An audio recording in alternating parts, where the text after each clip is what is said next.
Hello guys, আসসালামু আলাইকুম। কেমন আছেন আপনারা? আমিও অনেক ভালো আছি। আজকে আমরা রান্না করব। আমার আব্বু পুকুর থেকে ধরে আনছিল মাছগুলা। এই মাছগুলো দিয়ে সবজি রান্না করব। সবজির মধ্যে হচ্ছে ঝিঙ্গা, আলু, বেগুন, এগুলা রান্না করব আজকে। আমি মাছটাকে আগে ভেজে নিব হলুদ লবণ দিয়ে মেখে। আপনাদের কাছে পুকুরের মাছ কিরকম লাগে? আর পুকুরের মাছ ধরে খাওয়ার তো মজাই আলাদা। আমার কাছে খুব ভালো লাগে।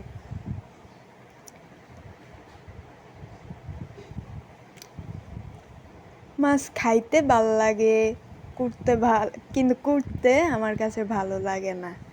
আজকে আম্মু সবগুলো মাছ একা একা বসে কাটছে, আমি একটা মাছও কাটি নাই। আমারটা ভালো লাগে না, কিন্তু খাইতে খুব ভালো লাগে। তা আমি এখানে মাছগুলো ভেজে নিচ্ছি একটা একটা করে।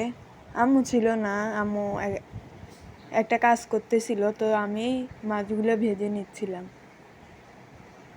মাছ ভাজার সময় আমার গায়ে আসি পড়তেছিল তেল। এটা একদম বিরক্ত লাগে। আমি যখনই রান্না করি আমার গায়ে এসে তেল পড়ে। যে কোনো রান্নাই করি আমার গায়ে এসে তেল পড়বেই। কত জায়গা দিয়ে লাল লাল হয়ে গেছে আমার। না, আম্মুর বেলা এরকম হয় না। মাছ চুলের সাথে মনে আমার শত্রুতামি আছে তেলের সাথে, এই জন্য শুধু তেল আসি আমার গায়ে পড়ে। তো এই তো মাছগুলো ভাজা হয়ে গেছে, আমি একটা একটা করে তুলে নিচ্ছি। মাছও তুলতে পারতেছি না, শুধু গায়ে আসি তেল পড়তেছে। এই তো মাছ ভাজা শেষ। আমি কড়াইটা ওইদিকে রাখি। এখন আম্মু আসছে, আমার আম্মু রান্না করবে। রান্না করতে পারি না, ওই একটু একটু আম্মুকে সাহায্য করি আর কি। আম্মু অন্য কাজ করতেছিল তো তাই। তা আম্মু আসে এখানে সবজি রান্নাটা বসাই দিচ্ছে। হলুদ, মরিচ, লবণ দিয়ে দিল। মায়ের হাতের রান্না না আলাদাই একটা মজা।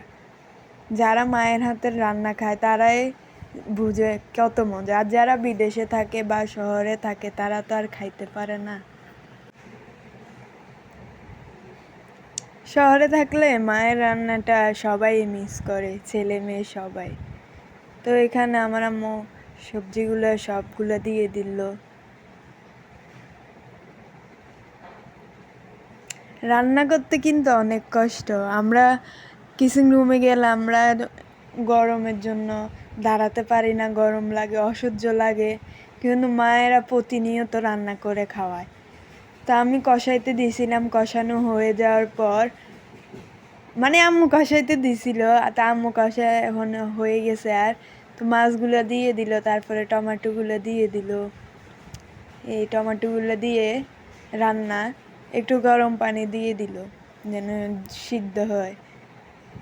তো রান্নাটা একটু পর নামিয়ে নেবে। তো আমরা গোসল গায়ে দিয়ে একটু পর খাওয়া দাওয়া করব। ভালো লাগলে লাইক, সাবস্ক্রাইব, কমেন্ট করে দিবেন। ভালো লাগলে শেয়ার করে দিবেন, সাবস্ক্রাইব করে দিবেন। আল্লাহ হাফেজ।